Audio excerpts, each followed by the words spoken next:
So the objective of this session, or why I wanted to call you all together, not necessarily to color coordinate, but to talk.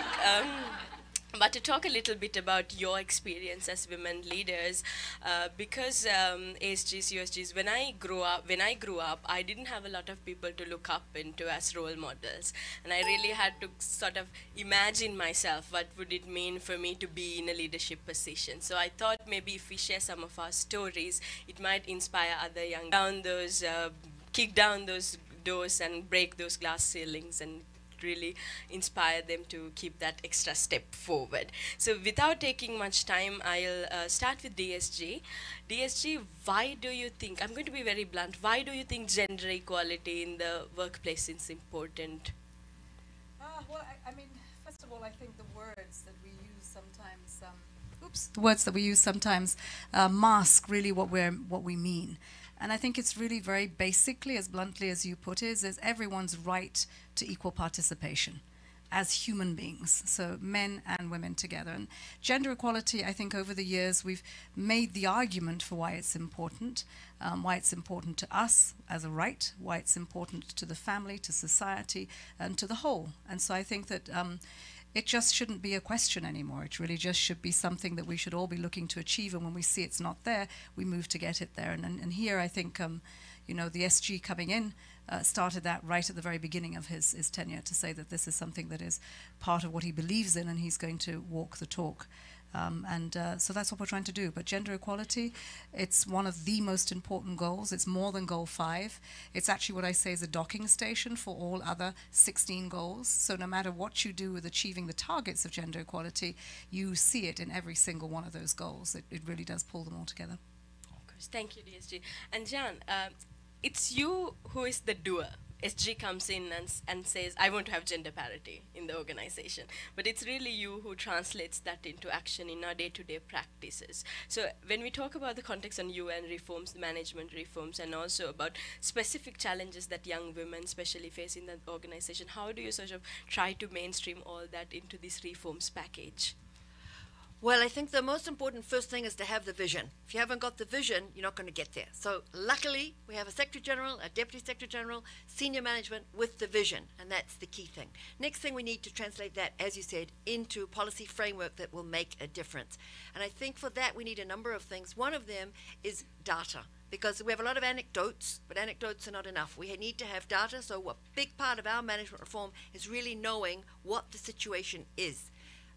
Hard data, but also perceptions. And that's why we've done the first staff engagement survey in the UN Secretariat, because a lot of what is thought to be common knowledge is not actually the case. I came from an organization, UNAIDS, where we had done these staff engagement surveys, and we found out, for example, that men, about 75% of men, thought that the organization was doing great on gender equality and having men and women sort of equal in the organization.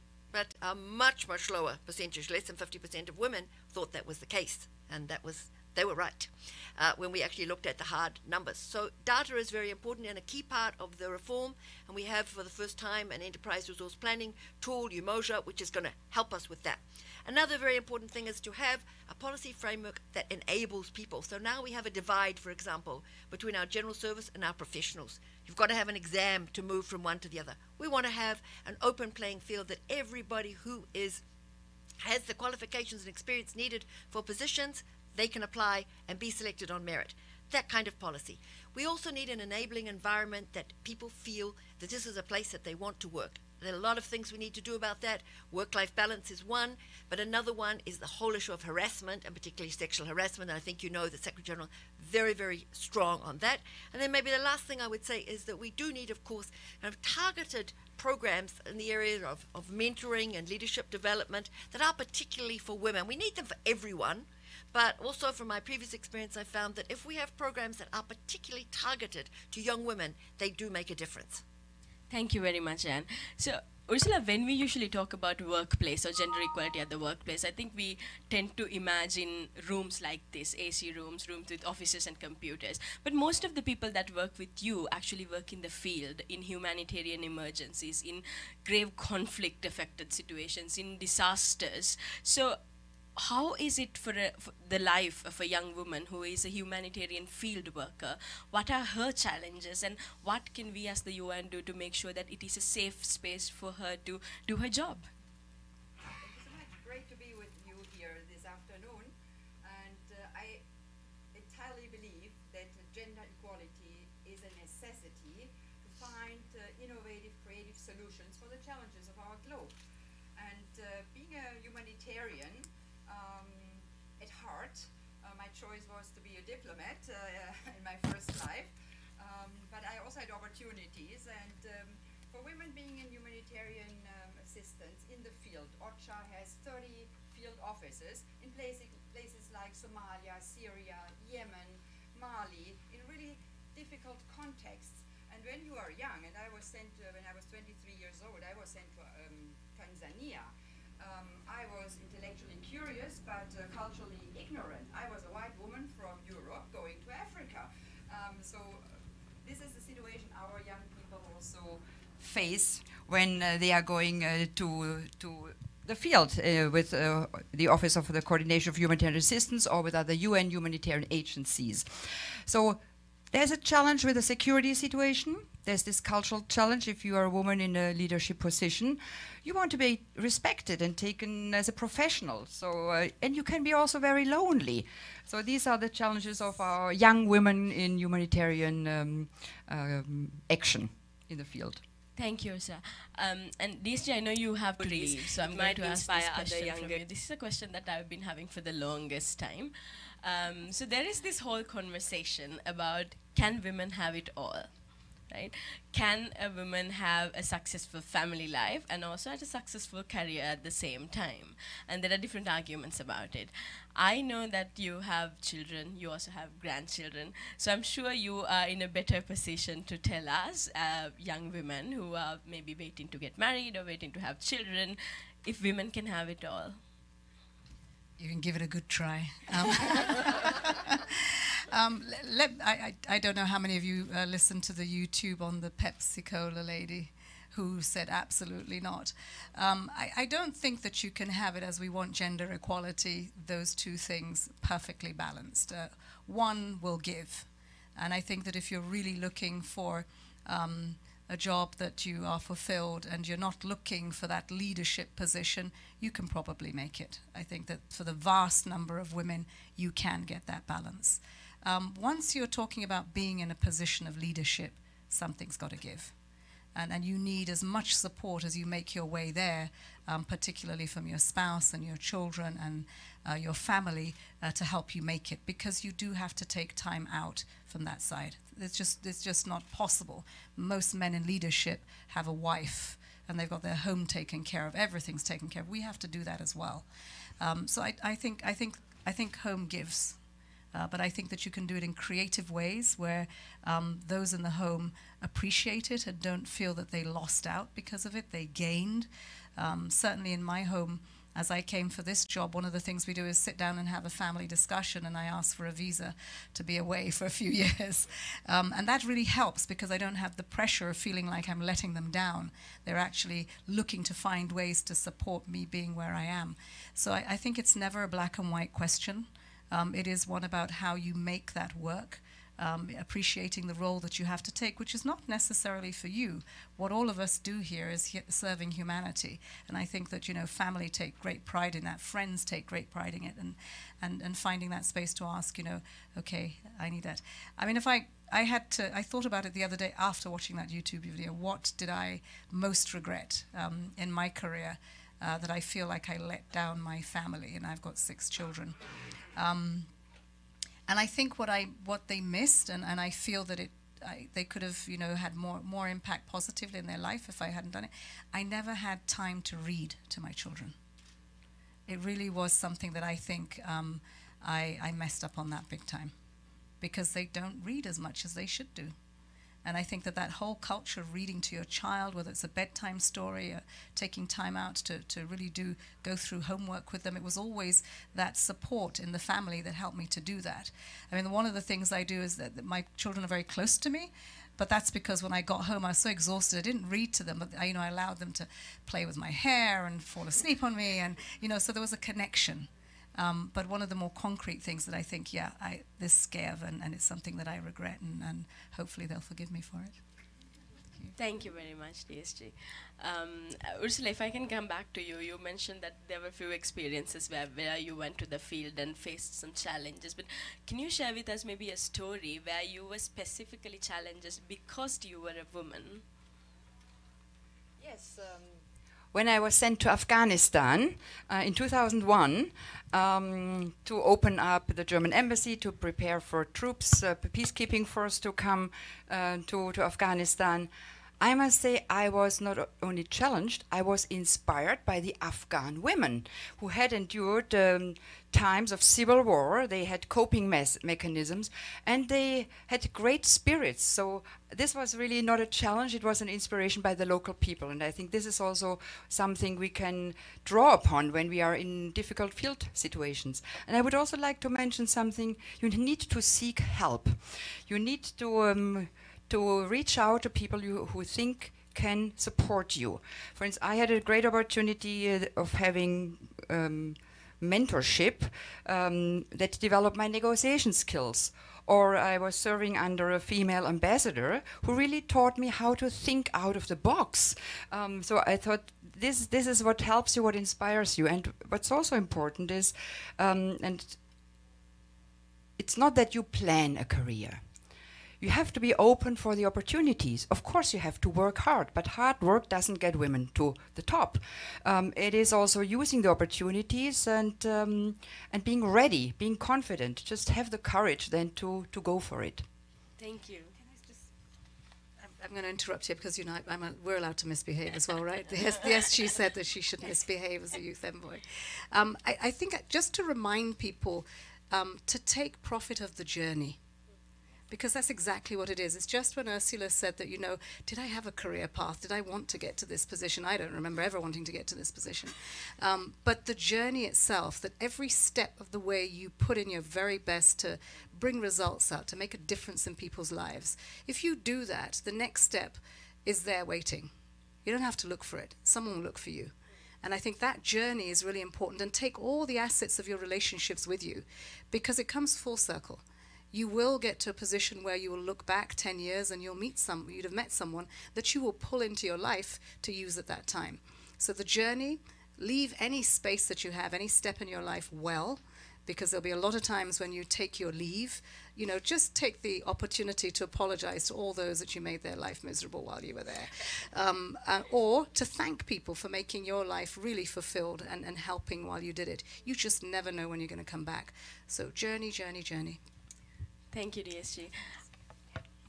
Thank you so much for joining us today. Thank you very much.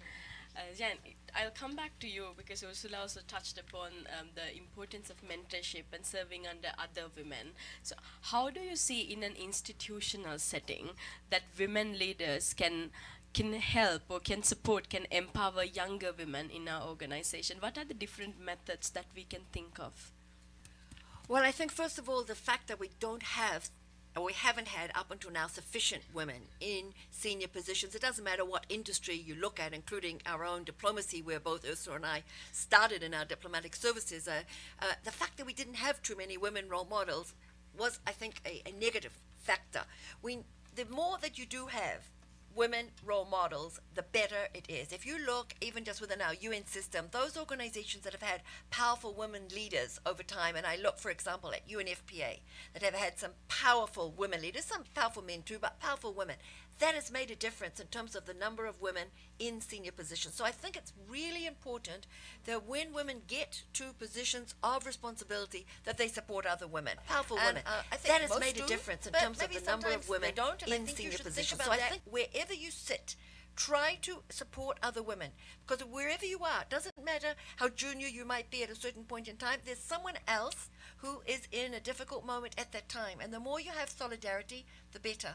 Just like to pick up though on something else that both Ursula and the DSG said, and that's about taking your opportunities and taking your choices, making your choices, because at every point in your life there'll become a choice, and to me there's probably not ever any wrong choice. There's a choice that you make individually at a point in time, and you make it because of usually other things in your life. right? Usually there's a balance of things that you're weighing up. And I think of one that I made very early in my career when I was in the foreign ministry and they asked me if I would go to do language training in China. And this was at the time when China was just emerging. China was at a totally different place. It had just joined the UN at that time as a member. It's hard to believe that now, that what has been the change of China in a generation. And so that was one choice I had. The other choice I had was to go to New York to the mission. And it was a very hard choice. But in the end, I decided to come to New York because I felt like I would like multilateral work. And that I did. And I found out a lot of things happened to me through that. The love of multilateralism. I also met my husband. I mean, a lot of other things happened to me.